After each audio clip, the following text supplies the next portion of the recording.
mas ele falou, olha que importante, ele falou assim, que a primeira vez que ele ouviu a palavra democracia foi da boca do Sócrates, ele era corintiano, foi o Sócrates falando. Né? Olá a todos, eu sou o Vitor Kutz, eu sou o repórter da TV Revista Cult.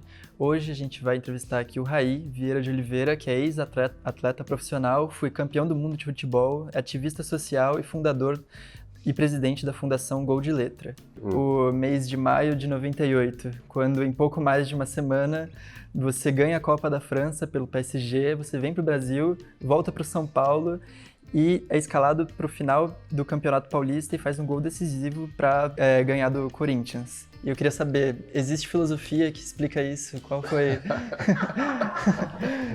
Eu não vou responder do ponto de vista filosófico, porque eu não me considero capaz, mas ao mesmo tempo, muita coisa que eu posso falar, eu posso instigar os conhecedores, né? Bom, primeiro que eu joguei 2 finais, foi a Copa da França e a Copa da Liga em, se não me engano, menos de 10 dias e vim pro São Paulo. Eu já sabia que vinha pro São Paulo desde janeiro, que no regulamento, naquele ano, o regulamento do Campeonato Paulista, que geralmente você limita, né? Até o meio do ano você pode inscrever um novo jogador. Esqueceram. Então, a Federação Paulista esqueceu de colocar um limite no regulamento. E aí a gente descobriu faltando 10 dias, a gente descobriu que poderia me inscrever. Então eu jogo, acho que foi um jogador da história, que nunca mais esqueceram isso no regulamento, jogador da história que jogou um jogo e foi campeão. E ainda fiz o gol na final, né? Então eu cheguei faltando uma semana e fui campeão. E eu acho que tem muitos pontos, assim. Primeiro que o São Paulo tinha um time bom, mas o São Paulo estava há 5 anos sem títulos. Né? Coincidiu na época que eu fui para o Paris Saint-Germain, fiquei 5 anos lá, ficou 5 anos sem título. E tinha essa questão que pode ser analisado por vários pontos de vista, né? Que tinha um time bom, jovem, mas o São Paulo não ganhava já há algum tempo. E eu cheguei meio que tinha muitos, tinha o Dodô, o Serginho, que foi da seleção, o França, Denilson, que também foi da seleção, campeão do mundo também. Só que eles eram jovens ainda, então eles sentiam aquela pressão. E quando eu chego, as atenções acabam ficando, porque eu cheguei no último jogo, obviamente, vai jogar, não vai jogar, chegou e deu uma liberada neles. Assim, agora se perdeu, a culpa é do Raí, porque entrou. Então o futebol tem o futebol, o esporte de maneira geral, mas no futebol muito tem essas coisas, né? Você tem algum ponto de atenção, isso aqui, e os outros se liberam, os outros, e até a própria torcida, né?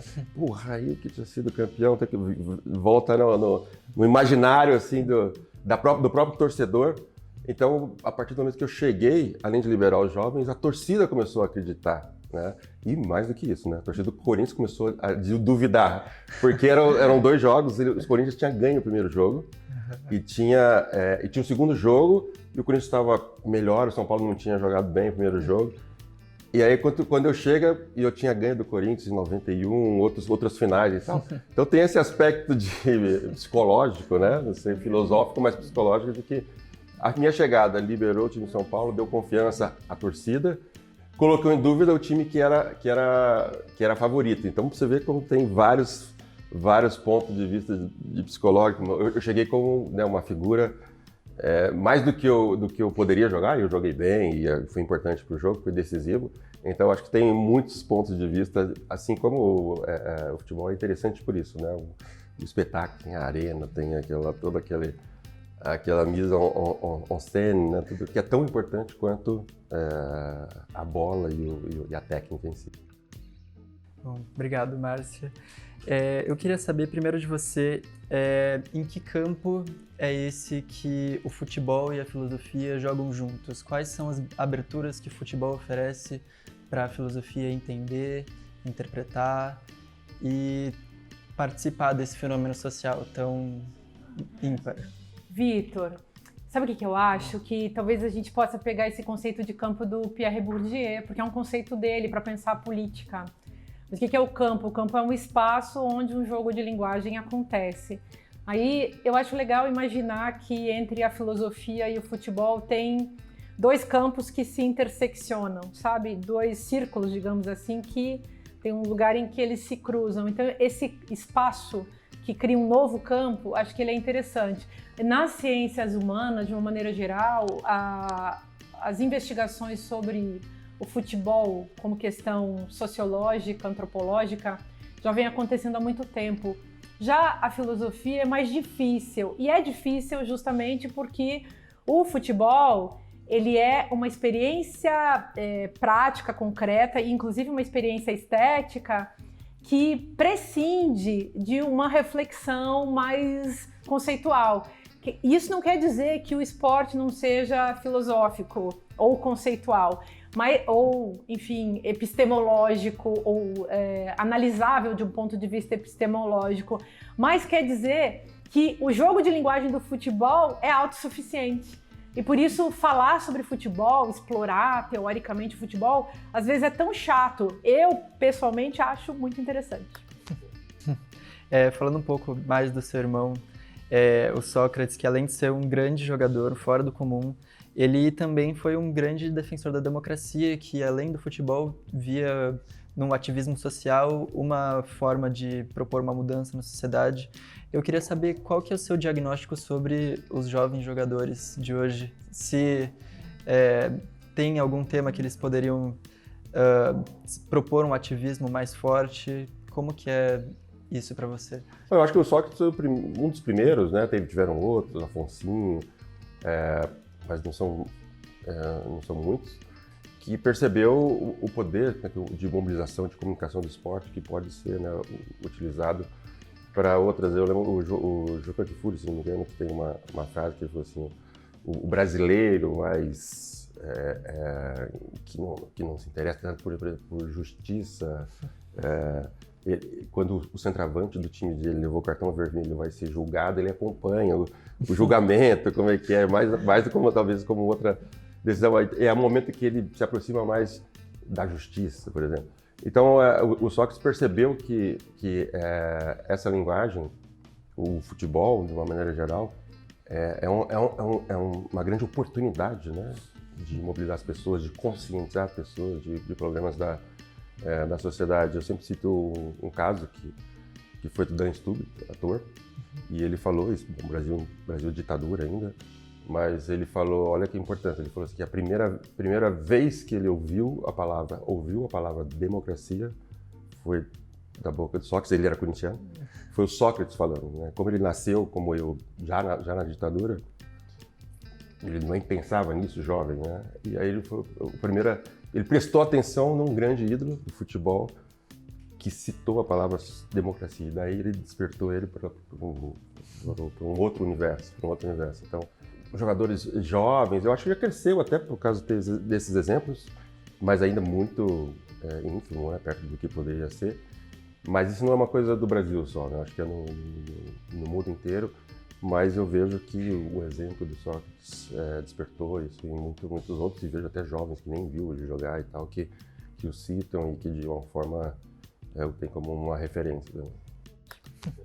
Eu queria perguntar de onde partiu a ideia de elaborar esse dossiê, levando em conta essa falta de um debruçamento que a filosofia teve de se olhar para o futebol. Então, eu gosto de ler sobre futebol, gosto das teorias e da filosofia sobre futebol. Sei lá, a gente pode pegar um clássico brasileiro, que é o livro do José Miguel Wisnik, O Veneno Remédio. Quer dizer, o futebol é esse fármaco, e fármaco era um assunto lá do Platão. Platão, que foi aluno do Sócrates. E aí a gente tem na história do Brasil também Sócrates, que era um cara que curtia filosofia, e que falava coisas que tocavam, e que tocavam os torcedores e tal, as pessoas que admiram ou se interessam por futebol. Mas eu acho que o Sócrates foi um cara também que furou a bolha do futebol, propriamente dito. Então, ele era um cara que, na contramão dessa autossuficiência da linguagem futebolística, ele acabava falando de outros assuntos e fazendo intersecções também com questões sociais, políticas, e era um sujeito muito crítico. Então, tem um pouco dessa influência dele na nossa cultura, tem essa falta da reflexão sobre os temas relacionados aos esportes de uma maneira geral.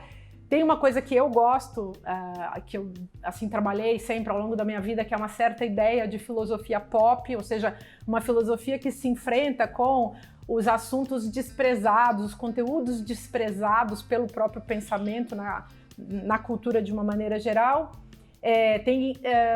Tem também essa necessidade, do meu ponto de vista, de nós que somos os intelectuais, os pensadores, a gente se enfrentar com esses temas que são das massas, das populações e que às vezes são, assim, para quem é mais nariz empinado no mundo acadêmico, são como meio indigestos, desinteressantes, mas é muito interessante. Você pensa que os filósofos medievais ficavam lá preocupados com Deus ou com a beleza, os filósofos modernos preocupados com o sujeito que pensa, e os filósofos do século XX preocupados com a política e com a filosofia da linguagem.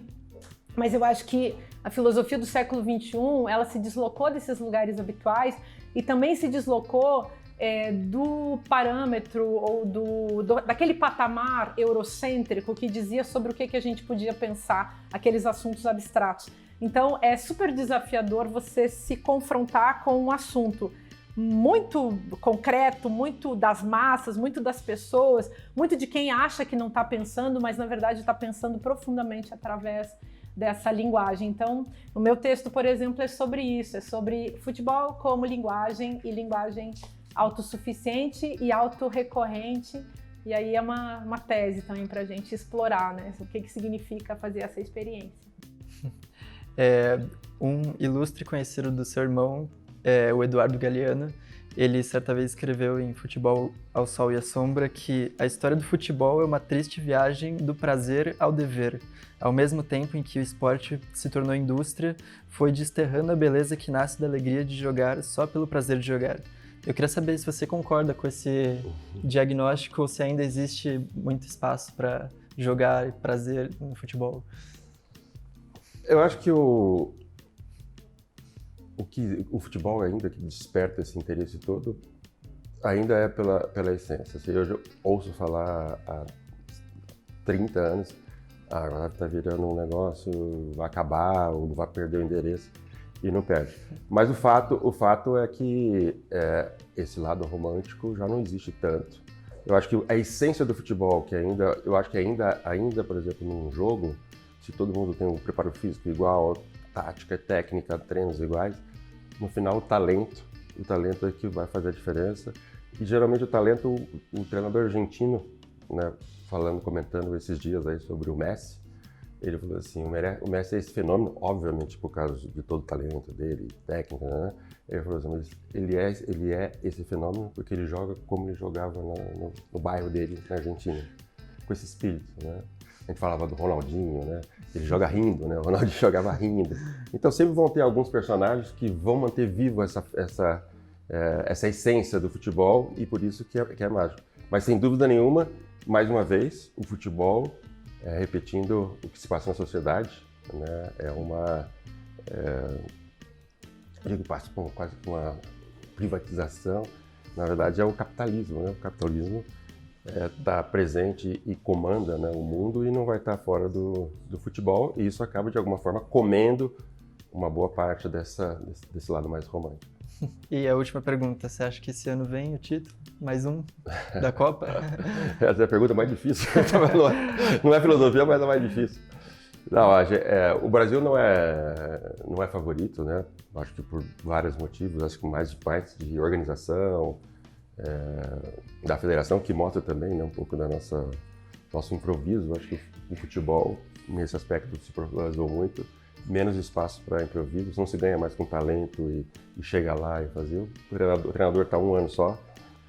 Então, pode acontecer porque tem talentos, mas o coletivo, o jogo, a equipe ainda não está madura, né, como outras equipes. Então vai ser... acho que a gente pode ganhar. Eu diria que as chances não são enormes, mas a gente pode ganhar. E Mas chegamos nessa Copa não como favoritos, com certeza. Mas futebol tem isso, né? Também a paixão vem um pouco disso, né? Pode acontecer de tudo, nunca é o melhor. A gente já foi o melhor do mundo em 82, por exemplo, com o Sócrates, e não ganhamos. Então pode acontecer, por que não a gente agora chegar como não favorito, pode ser que ganhe também.